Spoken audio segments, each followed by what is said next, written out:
Dear students welcome again. अज का अपना टॉपिक है बायोग्राफिकल राइटिंग, जीवनी मूलक लिखत।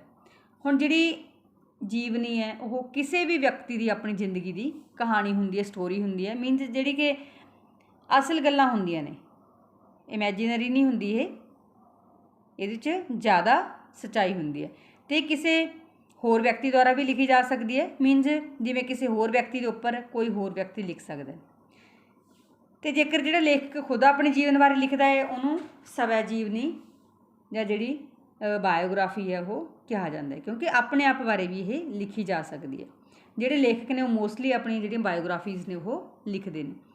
हुण जी बायोग्राफिकल राइटिंग है ये एक व्यक्ति के उपर जी पूरी डिटेल दे विच पहले तो सही तरीके नाल खोज भी की जाती है, उस व्यक्ति नाल संपर्क भी किया जाता है, परसनली उन्होंने मिलिया जाता है, तो सारी इनफॉर्मेशन इकट्ठी करन तो बाद ये लिखी जाती है। मीनस तां जो जिहड़ी इनफॉर्मेशन आ वो बिल्कुल सही होवे। हुण इहदे कित्थे यूज़ की जाती है वधेरे करके जिहड़े कोई प्रोमीनेंट परसनैलिटीज़ हुंदियां ने, हिस्टोरीकल जिहड़े इतिहासकार हुंदे ने, कोई सोशल वर्कर है, कोई पॉलीटिशियंस है, इस तरह के परसन। हुण इन्हां व्यक्तियों की जी जिंदगी ते बायोग्राफी है वो लिखी जाती है। मीनस वो खुद भी लिख सकते हैं तो कोई होर व्यक्ति भी लिख सकते हैं। हुण ये जीवनियां ने जिहड़ियां बायोग्राफीज़ ने आम तौर पर गैर गल्प रूप वाली हुंदियां ने, मीनस गल्प नहीं हुंदियां ये। इसे करके इन्हां नूं जिहड़ी व्याख्यात्मक लिखतां ने, जिहड़ियां एक्सपोजिटरी राइटिंग्स ने, उहदे अधीन इन्हां नूं वाचिया जांदा है। उहदे अधीन इन्हां दी जिहड़ी गल है वो कीती जांदी है। पर कदे कदे जिहड़े गल्पी रूप नूं किसी भी जीवन नूं किसी के जीवन में दर्शाने के लिए वरत्या जाता है। जीवनी के जोड़ा व्यक्ति के जीवन का काल कर्म है, मीन सीकुएंस है, और जीवन दी एक्टिविटीज़ ने, कोई उन्होंने सक्सैस मिली, कितने नहीं सक्सैस मिली, इन्हें सारी चीज़ों का जोड़ा डूंगा एनालिसिस है वो ये किया जाता है। हुण असीं गल करांगे बायोग्राफिकल राइटिंग इन क्लासरूम। हुण जिहड़ी बायोग्राफी है वो लिखत के कई रूप हो सकते हैं। तो ये किसी जो कि महान व्यक्ति है उहदे बारे कोई भी जिहड़ी इनफॉर्मेशन है जो प्रकाशित हुई है, जां किसी उपर मौखिक रूप वाली भी हो सकती है। मीन जी रिटन भी अवेलेबल हो सकती है तो मौखिक भी अवेलेबल हो सकती है। जिवें कि टीचर अपनी क्लास के विच विद्यार्थियों नूं मान लो शहीद भगत सिंह बारे दस रहे है, तो ये की होएगा, असी उस व्यक्ति की जिहड़ी बायोग्राफी है उहदे बारे दस रहे हैं, तो ये टीचर की दस रहे मौखिक रूप दे विच। जेकर हुण शहीद भगत सिंह ते कोई लेख लिखिया है, किसी व्यक्ति ने कोई जीवनी लिखी सी, कुछ उहदे अंश न्यूज़पेपर दे छप के आए ने जां कोई बुक दे छपे ने, तां ओह की होएगी साडे कोल रिटन फॉर्म दे विच आएगी। हुण विद्यार्थी दा जिहड़ा पहला जीवन मूलक संखेप पैरिਆਂ ਦੇ ਨਾਲ ਵਾਹ ਪੈਂਦਾ है, क्योंकि पूरी जिहड़ी बुक है बच्चों नूं ਉਹ नहीं आउंदी पढ़न दे लई। जिवें कि हुणे दस्सिया ना कि जीवनी दे कुछ जिहड़े मुख अंश ने वो न्यूज़पेपर छपे आउणगे, तां विद्यार्थी उन्हां नाल वाह पैंदा है, उन्हां दे नाल उन्हां दा जिहड़ा संबंध है वो पैदा हुंदा है। क्योंकि जिहड़े मेनली महान लोकां दे बारे हुंदे ने, जिहड़े ये बायोग्राफीज़ हुंदियां ने। हुण जिहड़े विद्यार्थी ने वो महत्वपूर्ण इतिहासिक जिहड़े इतिहास नाल संबंधित लोग सी, जां जिहड़े समकाली व्यक्ति ने, मीनस कंटैंपरेरी ने, तो उन्हां दा रिकॉर्ड भी देख सकते हैं। रिकॉर्ड देखने का मतलब कि उन्होंने की लिखिया, तो अजिहियां लिखतां दे नाल जिहड़े विद्यार्थी ने उन्हां नूं साडा जिहड़ा मानवी भाव है तो देश के प्रति जिहड़ा सेवा का भाव है वो भी उन्हां दे विच पैदा होएगा।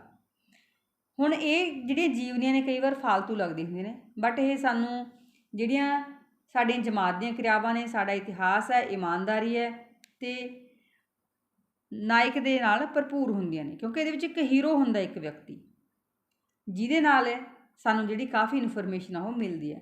हुण जदों अध्यापक ने अलग अलग विषयां नूं पढ़ाउण दे लई बायोग्राफी नूं वरतना हुंदा है, तां उहदे नाल की होएगा, जां जदों अध्यापक वरतेगा तां विद्यार्थियों दा जिहड़ा करिकुलम है तो जिहड़ा उन्हां दा लर्निंग दा फील्ड है उहदे विच यूनिटी बनेगी, एकता आएगी उहदे विच, विद्यार्थियों नूं सिੱਖਣ दे विच जिहड़ी कोई मुश्किल है वो नहीं आएगी।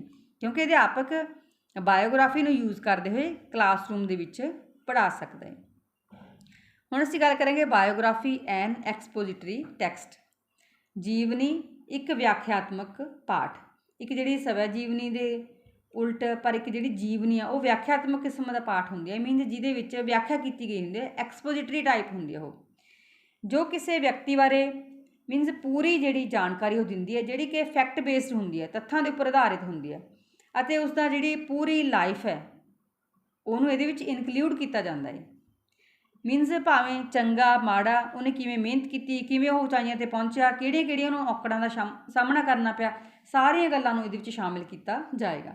ਇਹ ਕਿਸੇ ਦੇ ਜੀਵਨ ਬਾਰੇ ਜਿਹੜੀ ਕੋਈ ਕਹਾਣੀ ਸੁਣਾਉਣ ਵਾਂਗੂ ਹੁੰਦਾ ਹੈ। ਜਿਵੇਂ ਕਿ ਅਸੀਂ ਕਿਸੇ ਤੋਂ ਕੋਈ ਕਹਾਣੀ ਸੁਣਦੇ ਹਾਂ ਤਾਂ ਉਹਦੇ ਵਿੱਚ ਉਹ ਵਿਅਕਤੀ ਦੀ ਸਾਰੀ ਜਿਹੜੀ ਲਾਈਫ ਨਾਲ ਰਿਲੇਟਡ ਜੋ ਵੀ ਘਟਨਾਵਾਂ ਵਾਪਰੀਆਂ ਨੇ ਉਹ ਸਾਰੀਆਂ ਇਹਦੇ ਵਿੱਚ ਹੁੰਦੀਆਂ ਨੇ। ਅਤੇ ਜਿਹੜੀ ਇਹ ਬਾਇਓਗ੍ਰਾਫੀ ਹੈ ਇਹਦੇ ਵਿੱਚ ਜੋ ਵੀ ਘਟਨਾਵਾਂ ਵਾਪਰੀਆਂ ਨੇ ਉਹ ਇੱਕ ਸੀਕੁਐਂਸ ਦੇ ਵਿੱਚ ਹੀ ਉਹਨਾਂ ਨੂੰ ਮੈਂਸ਼ਨ ਕੀਤਾ ਜਾਂਦਾ ਹੈ। ਪਰ ਇਹਦੇ ਜਿਹੜੇ ਇਹਨੂੰ ਵੱਖ-ਵੱਖ ਪਾਰਟਸ ਦੇ ਵਿੱਚ ਡਿਵਾਈਡ ਕਰ ਲਿਆ ਜਾਂਦਾ ਹੈ, ਖੰਡਾਂ ਦੇ ਵਿੱਚ, ਮੀਨਜ਼ ਟੋਟਿਆਂ ਦੇ ਵਿੱਚ ਵੰਡ ਲਿਆ ਜਾਂਦਾ ਹੈ, ਜਿਵੇਂ ਕਿ ਮੁੱਢਲਾ ਜੀਵਨ, ਸਾਹਿਤਕ ਕਾਰਜ ਅਤੇ ਅੰਤਲਾ ਸਮਾਂ। ਹੁਣ ਇਹਦੇ 'ਚ ਉਹਨਾਂ ਤਿੰਨੋਂ ਪਾਰਟ ਦੇ ਵਿੱਚ ਜਿਹੜੀ ਉਸ ਵਿਅਕਤੀ ਦੀ ਪੂਰੀ ਬਾਇਓਗ੍ਰਾਫੀ ਹੈ ਉਹਦੇ ਬਾਰੇ ਲਿਖਿਆ ਜਾਏਗਾ। ਫਿਰ ਵਧੇਰੇ ਤੌਰ 'ਤੇ ਜਿਹੜੀ ਜੀਵਨੀ ਆ ਉਹ ਇੱਕ ਵਿਅਕਤੀ ਦੇ ਉੱਪਰ ਦੂਸਰੇ ਲੇਖਕ ਦੁਆਰਾ ਲਿਖੀ ਜਾਂਦੀ ਹੈ। ਮੀਨਜ਼ ਕੋਈ ਜਿਹੜਾ ਵਿਅਕਤੀ ਹੈ, ਹੁਣ ਕਈਆਂ ਨੂੰ ਖੁਦ ਲਿਖਣ ਦਾ ਮੌਕਾ ਨਹੀਂ ਮਿਲਦਾ ਬਟ ਉਹ ਬਹੁਤ ਮਸ਼ਹੂਰ ਹੁੰਦੇ ਆ ਅਤੇ ਉਹਨਾਂ ਦੇ ਉੱਪਰ ਕੋਈ ਹੋਰ ਜਿਹੜਾ ਵਿਅਕਤੀ ਹੈ ਜਾਂ ਲੇਖਕ ਹੈ ਉਹ ਲਿਖਦਾ ਹੈ। ਹੁਣ ਇਹਦੇ ਵਿੱਚ ਜਿਹੜੀ ਰਸਮੀ ਭਾਸ਼ਾ ਹੈ, ਜਿਹੜੀ ਫਾਰਮਲ ਲੈਂਗੁਏਜ ਹੈ ਉਹੀ ਵਰਤੀ ਜਾਂਦੀ ਹੈ, ਅਤੇ ਵਿਅਕਤੀ ਨੇ ਜਿਹੜੇ ਬੀਤੇ ਦੀਆਂ ਘਟਨਾਵਾਂ ਨੇ ਅਤੇ ਜਿਹੜੀਆਂ ਉਹਦੀਆਂ ਪ੍ਰਾਪਤੀਆਂ ਨੇ ਜਾਂ ਉਹਨੇ ਜਿਹੜਾ ਕੁਛ ਆਪਣੀ ਜ਼ਿੰਦਗੀ ਦੇ ਵਿੱਚ ਹੰਢਾਇਆ ਉਹ ਸਾਰਾ ਕੁਛ ਇਹਦੇ ਵਿੱਚ ਮੈਂਸ਼ਨ ਕੀਤਾ ਹੁੰਦਾ ਹੈ, ਕਿਉਂਕਿ ਇਹ ਪਾਸਟ ਦੇ ਉੱਪਰ ਆਧਾਰਿਤ ਹੁੰਦੀ ਹੈ ਕਿ ਵਿਅਕਤੀ ਦਾ ਜਿਹੜਾ ਪਾਸਟ ਹੈ ਉਹ ਕੀ ਰਿਹਾ। ਇੱਥੇ ਜਿਹੜਾ ਪਾਠ ਦੇ ਵਿੱਚ ਸੀਕੁਐਂਸ ਹੈ ਉਹ ਵੀ ਮਹੱਤਵਪੂਰਨ ਹੁੰਦਾ ਹੈ, ਕਿਉਂਕਿ ਜਿਹੜੀਆਂ ਘਟਨਾਵਾਂ ਜਿਵੇਂ ਵਾਪਰੀਆਂ ਉੱਦਾਂ ਹੀ ਮੈਂਸ਼ਨ ਕਰਨਾ ਪਏਗਾ। ਹੁਣ ਜਿਵੇਂ ਪਹਿਲਾਂ, ਅਗਲਾ, ਪਿਛਲਾ, ਕੋਈ ਸਪੈਸ਼ਲ ਤਾਰੀਖ, ਜਿਵੇਂ ਕਿ ਜੋ ਡੇਟ ਆਫ ਬਰਥ ਦੀ ਜੇਕਰ ਅਸੀਂ ਗੱਲ ਕਰੀਏ ਤਾਂ ਉਹੀ ਸਾਨੂੰ ਸੇਮ ਲਿਖਣੀ ਪਏਗੀ ਅਤੇ ਸਟਾਰਟਿੰਗ ਦੇ ਵਿੱਚ ਹੀ ਲਿਖਣਾ ਪਏਗਾ। ਇਹ ਨਹੀਂ ਹੈ ਕਿ ਅਸੀਂ ਐਂਡ 'ਤੇ ਮੈਂਸ਼ਨ ਕਰ ਰਹੇ ਹਾਂ ਡੇਟ ਆਫ ਬਰਥ। ਫਿਰ ਉਹਨਾਂ ਨੂੰ ਸਨਮਾਨਿਤ ਕੀਤਾ ਗਿਆ ਕੋਈ ਵੀ ਪੁਰਸਕਾਰ ਦੇ ਦੁਆਰਾ, ਤਾਂ ਜਦੋਂ ਜਿਹੜੀ ਡੇਟ ਨੂੰ ਸਨਮਾਨਿਤ ਕੀਤਾ ਗਿਆ ਅਸੀਂ ਉੱਥੇ ਹੀ ਮੈਂਸ਼ਨ ਕਰਾਂਗੇ ਉਸ ਡੇਟ ਨੂੰ। ਸੀਕੁਐਂਸ ਆਉਣਾ ਜ਼ਰੂਰੀ ਹੈ। ਇਹ ਨਹੀਂ ਹੈ ਕਿ ਅਸੀਂ ਡੈਥ ਦੀ ਗੱਲ ਕਰ ਚੁੱਕੇ ਅਤੇ ਅਸੀਂ ਫਿਰ ਉਹਦੇ ਲਿਖ ਰਹੇ ਹਾਂ ਕਿ ਇਹ ਤਾਰੀਖ 'ਤੇ ਉਹਨਾਂ ਨੂੰ ਸਨਮਾਨਿਤ ਕੀਤਾ ਗਿਆ ਸੀ। ਨਹੀਂ, ਸੀਕੁਐਂਸ ਬਹੁਤ ਜ਼ਰੂਰੀ ਹੈ। ਹੁਣ ਜਿਹੜਾ ਲੇਖਕ ਹੈ ਉਹ ਵਿਅਕਤੀ ਬਾਰੇ ਖੁਦ ਆਪਣੇ ਵੱਲੋਂ ਅਸੈਸ ਵੀ ਕਰਦਾ, ਉਹਨੂੰ ਅੰਕਲਨ ਕਰਦਾ ਹੈ ਉਹਦਾ, ਅਤੇ ਵਿਅਕਤੀ ਦੇ ਕਿਸੇ ਵੀ ਖੇਤਰ ਵਿਚਲੇ ਜਿਹੜੇ ਉਹਦੇ ਵਿਸ਼ੇਸ਼ ਪ੍ਰਭਾਵ ਨੇ ਉਹਦੇ ਬਾਰੇ ਜਿਹੜੇ ਆਪਣੇ ਵਿਊਜ਼ ਨੇ ਵਿੱਚ ਉਹ ਵੀ ਦੇ ਸਕਦਾ ਹੈ। ਹੁਣ ਉਹ ਆਪਣੇ ਵਿਊਜ਼ ਕਿਉਂ ਦੇਗਾ? ਤਾਂ ਜੋ ਜਿਹੜੀ ਗੱਲ ਹੈ ਉਹਨੂੰ ਸਹੀ ਤਰੀਕੇ ਨਾਲ ਕਲੀਅਰ ਕੀਤਾ ਜਾ ਸਕੇ। ਹੁਣ ਅਸੀਂ ਕਰਾਂਗੇ structure and organisation of biography. ਹੁਣ ਜਿਹੜੀ ਇੱਕ ਬਾਇਓਗ੍ਰਾਫੀ ਹੈ, ਜੀਵਨੀ ਮੂਲਕ ਰਚਨਾ ਹੈ, ਉਹਦੀ ਸੰਰਚਨਾ ਅਤੇ ਜਿਹੜਾ ਸੰਗਠਨ ਹੈ ਉਹ ਕਿਸ ਤਰ੍ਹਾਂ ਦਾ ਹੁੰਦਾ ਹੈ। ਇਹਦੇ ਵਿੱਚ 3 ਚੀਜ਼ਾਂ ਆਉਂਦੀਆਂ ਨੇ, ਇੰਟਰੋਡਕਸ਼ਨ, ਬਾਡੀ ਅਤੇ ਕਨਕਲੂਜਨ। ਹੁਣ ਜਿਹੜੇ ਇੰਟਰੋਡਕਸ਼ਨ ਹੈ ਇਹ ਉਸ ਵਿਅਕਤੀ ਬਾਰੇ ਜਿਹਦੇ ਬਾਰੇ ਜੀਵਨੀ ਲਿਖੀ ਜਾ ਰਹੀ ਹੈ ਉਹਦੀ ਜਾਣ ਪਛਾਣ ਕਰਾਉਣਾ। ਮੀਨਜ਼ ਉਹਦੇ ਬਾਰੇ ਲਿਖਿਆ ਜਾਂਦਾ ਕਿ ਇਹ ਮਹਾਨ ਜਿਹੜਾ ਪਰਸਨ ਹੈ ਜਿਹਦੇ ਬਾਰੇ ਇਹ ਬਾਇਓਗ੍ਰਾਫੀ ਲਿਖੀ ਜਾ ਰਹੀ ਹੈ ਇਹ ਕੌਣ ਹੈ। ਮੀਨਜ਼ ਤਾਂ ਜੋ ਅੰਦਰੋਂ ਕਲੀਅਰ ਹੋ ਸਕੇ ਸਾਨੂੰ। ਹੁਣ ਜੇਕਰ ਅਸੀਂ ਬਾਡੀ ਪਹਿਲਾਂ ਹੀ ਪੜ੍ਹ ਲਾਂਗੇ, ਇੰਟਰੋਡਕਸ਼ਨ ਦਿੱਤੀ ਨਹੀਂ ਹੋਈ ਤਾਂ ਸਾਨੂੰ ਕਲੀਅਰ ਨਹੀਂ ਹੋਏਗਾ ਸਹੀ ਤਰੀਕੇ ਨਾਲ। ਇਸ ਕਰਕੇ ਜਿਹੜੀ ਇੰਟਰੋਡਕਸ਼ਨ ਉਹ ਬਹੁਤ ਇੰਪੋਰਟੈਂਟ ਹੁੰਦੀ ਹੈ। ਇਹਦੇ ਵਿੱਚ ਉਸ ਪਰਸਨ ਬਾਰੇ ਇੰਟਰੋਡਿਊਸ ਕੀਤਾ ਜਾਂਦਾ ਹੈ ਜਿਹੜਾ ਕਿ ਵਿਅਕਤੀ ਜਿਹਦੀ ਜੀਵਨੀ ਲਿਖੀ ਜਾ ਰਹੀ ਹੈ। ਫਿਰ ਉਸਦੇ ਜੀਵਨ ਬਾਰੇ ਅਤੇ ਲਿਖਿਆ ਜਾਂਦਾ ਨਾਲ ਕੁਛ ਜਿਹੜੀ ਮੇਨ ਗੱਲਾਂ ਹੁੰਦੀਆਂ ਨੇ। ਫਿਰ ਜੇਕਰ ਉਹ ਵਿਅਕਤੀ ਐਕਸਪਾਇਰ ਹੋ ਗਿਆ ਹੁੰਦਾ, ਡੈਥ ਹੋ ਗਈ ਹੁੰਦੀ ਹੈ, ਤਾਂ ਉਹਦੇ ਬਾਰੇ ਕਿ ਇਹ ਵਿਅਕਤੀ ਸਾਨੂੰ ਇੰਨੀ ਤਾਰੀਖ ਨੂੰ ਸਾਡੇ ਤੋਂ ਸਦਾ ਲਈ ਵਿਛੜ ਗਏ, ਇਹ ਮੈਂਸ਼ਨ ਕਰਨਾ ਬਹੁਤ ਜ਼ਰੂਰੀ ਹੁੰਦਾ ਹੈ।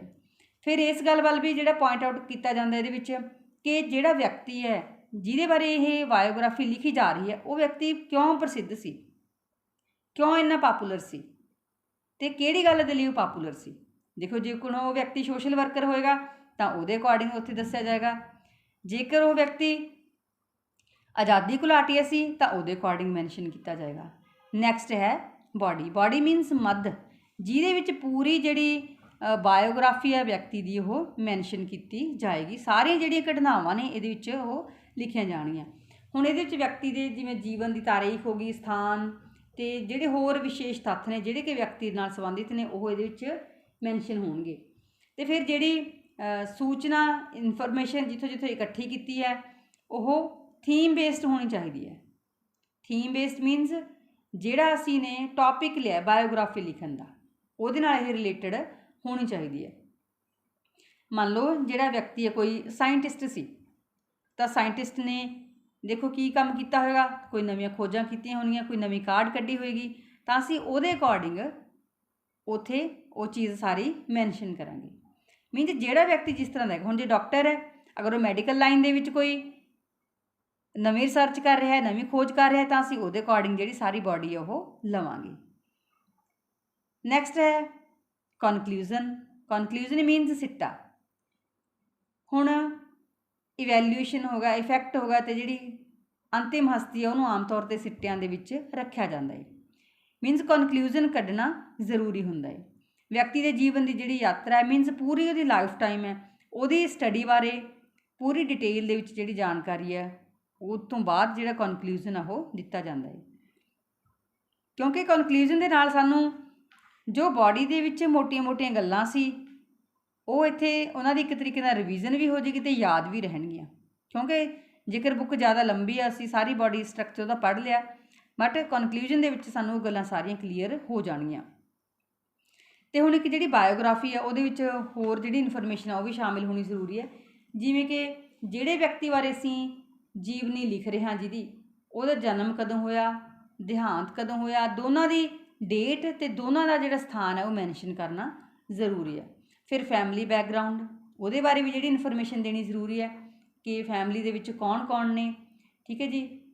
ਫਿਰ ਕਿਸ ਤਰੀਕੇ ਦੀ ਉਹਨਾਂ ਨੇ ਜਿਹੜੀ ਐਜੂਕੇਸ਼ਨ ਪ੍ਰਾਪਤ ਕੀਤੀ, ਫਿਰ ਉਹਦੀਆਂ ਅਚੀਵਮੈਂਟਸ ਕੀ ਰਹੀਆਂ ਨੇ ਵਿਅਕਤੀ ਦੀਆਂ, ਫਿਰ ਉਹਨੇ ਕੀ ਕੰਟਰੀਬਿਊਸ਼ਨ ਦਿੱਤਾ, ਉਹਦੇ ਲਾਈਫ ਦੇ ਵਿੱਚ ਉਹਨੇ ਕਿਹੜੀਆਂ-ਕਿਹੜੀਆਂ ਔਖੀਆਂ ਜਿਹੜੀਆਂ ਘੜੀਆਂ ਨੇ, ਔਖੇ ਪਲ ਨੇ ਉਹ ਲੰਘੇ, ਅਤੇ ਕਿਸ ਤਰੀਕੇ ਨਾਲ ਉਹਨੇ ਉਹਨਾਂ ਨੂੰ ਹੈਂਡਲ ਕੀਤਾ, ਕਿਹੜੇ ਲੋਕਾਂ ਨੇ ਸਾਥ ਦਿੱਤਾ, ਕਿਵੇਂ ਉਹ ਲਾਈਫ ਦੇ ਵਿੱਚ ਜਿਹੜਾ ਇੰਨੇ ਉੱਚੇ ਅਹੁਦੇ 'ਤੇ ਪਹੁੰਚਿਆ।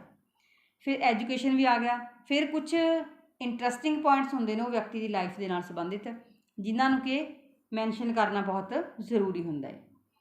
ਕਿਉਂਕਿ ਇਹੀ ਛੋਟੀ-ਛੋਟੀ ਗੱਲਾਂ ਨੇ ਜਿਹੜੀਆਂ ਕਿ ਇੱਕ ਬਾਇਓਗ੍ਰਾਫੀ ਨੂੰ ਇੰਟਰਸਟਿੰਗ ਬਣਾਉਂਦੀਆਂ ਨੇ, ਅਤੇ ਨਾਲ-ਨਾਲ ਜਿਹੜੀ ਬਾਇਓਗ੍ਰਾਫੀ ਉਹਨੂੰ ਕੰਪਲੀਟ ਵੀ ਕਰਦੀਆਂ ਨੇ, ਕਿਉਂਕਿ ਕੰਪਲੀਟਨੈਸ ਜ਼ਰੂਰੀ ਹੁੰਦੀ ਹੈ। ਹੁਣ ਜਦੋਂ ਅਸੀਂ ਬਾਇਓਗ੍ਰਾਫੀ ਲਿਖ ਰਹੇ ਹਾਂ, ਤਾਂ ਉਹਦੇ ਵਿੱਚ ਉਸ ਵਿਅਕਤੀ ਦੀ ਲਾਈਫ ਦੇ ਨਾਲ ਸੰਬੰਧਿਤ ਜਿਹੜੀਆਂ A to Z ਗੱਲਾਂ ਨੇ ਉਹ ਸਾਰੀਆਂ ਇਹਦੇ ਵਿੱਚ ਮੈਂਸ਼ਨ ਹੋਣਗੀਆਂ। ਫਿਰ ਉਹ ਵਿਅਕਤੀ ਹੈ ਜਿਹੜਾ ਕਿਉਂ ਪਾਪੂਲਰ ਹੋਇਆ, ਉਹਦੇ ਬਾਰੇ ਵੀ ਲਿਖਣਾ ਹੈ। ਕਿਵੇਂ ਪਾਪੂਲਰ ਹੋਇਆ, ਉਹਨੇ ਸਟਾਰਟਿੰਗ ਦੇ ਵਿੱਚ ਕੀ ਕਰਨਾ ਸ਼ੁਰੂ ਕੀਤਾ, ਹੌਲੀ-ਹੌਲੀ ਉਹ ਇਸ ਮੁਕਾਮ 'ਤੇ ਕਿਵੇਂ ਪਹੁੰਚਿਆ, ਇਹ ਸਾਰੀਆਂ ਗੱਲਾਂ ਵੀ ਬਾਇਓਗ੍ਰਾਫੀ ਦੇ ਵਿੱਚ ਐਡ ਹੋਣੀਆਂ ਜ਼ਰੂਰੀ ਨੇ। ਫਿਰ ਹੁਣ ਜਿਹੜੇ ਪਾਠਕ ਹੁੰਦੇ ਨੇ ਉਹ ਵੀ ਬਹੁਤ ਇੰਪੋਰਟੈਂਟ ਹੁੰਦੇ ਨੇ, ਜਿਨ੍ਹਾਂ ਨੇ ਬੁੱਕ ਪੜ੍ਹਨੀ ਹੁੰਦੀ ਹੈ। ਫਿਰ ਜਿਹੜੀ ਜੀਵਨੀ ਹੈ ਉਹ ਲੇਖਕ ਪਾਠਕਾਂ ਦੇ ਲੈਵਲ ਨੂੰ ਸਮਝਣਾ ਚਾਹੀਦਾ ਹੈ, ਜਿਹੜੀ ਜੀਵਨੀ ਲਿਖੀ ਜਾ ਰਹੀ ਹੈ। ਹੁਣ ਜੇਕਰ ਅਸੀਂ ਛੋਟੇ ਬੱਚੇ ਨੂੰ ਕੋਈ ਬਾਇਓਗ੍ਰਾਫੀ ਦੇ ਦਿੰਦੇ ਹਾਂ ਪੜ੍ਹਨ ਨੂੰ, ਤਾਂ ਉਹਨੂੰ ਇੰਨਾ ਨਹੀਂ ਸਮਝ ਆਏਗਾ, ਕਿਉਂਕਿ ਉਹਦੀ ਸਮਝ ਤੋਂ ਬਾਹਰ ਦੀਆਂ ਗੱਲਾਂ ਹੋਣਗੀਆਂ। ਅਤੇ ਵਿਦਿਆਰਥੀ ਨੇ, ਜਿਹੜੇ ਬੱਚੇ ਨੇ, ਜੋ ਵੀ ਪੜ੍ਹਨ ਵਾਲੇ ਨੇ, ਉਹਨਾਂ ਦੀਆਂ ਲੋੜਾਂ ਅਤੇ ਉਹਨਾਂ ਦੀਆਂ ਰੁਚੀਆਂ ਦਾ ਜਿਹੜਾ ਧਿਆਨ ਹੈ ਉਹ ਵੀ ਇਹਦੇ ਵਿੱਚ ਰੱਖਿਆ ਜਾਂਦਾ ਹੈ, ਜਿਹੜੀ ਕਿ ਬਾਇਓਗ੍ਰਾਫੀ ਲਿਖੀ ਜਾਂਦੀ ਹੈ। ਡੀਅਰ ਸਟੂਡੈਂਟਸ, ਇਹ ਸੀ ਤੁਹਾਡਾ ਬਾਇਓਗ੍ਰਾਫਿਕਲ ਰਾਈਟਿੰਗ ਵਾਲਾ ਕੰਪਲੀਟ ਟੌਪਿਕ। Thank you.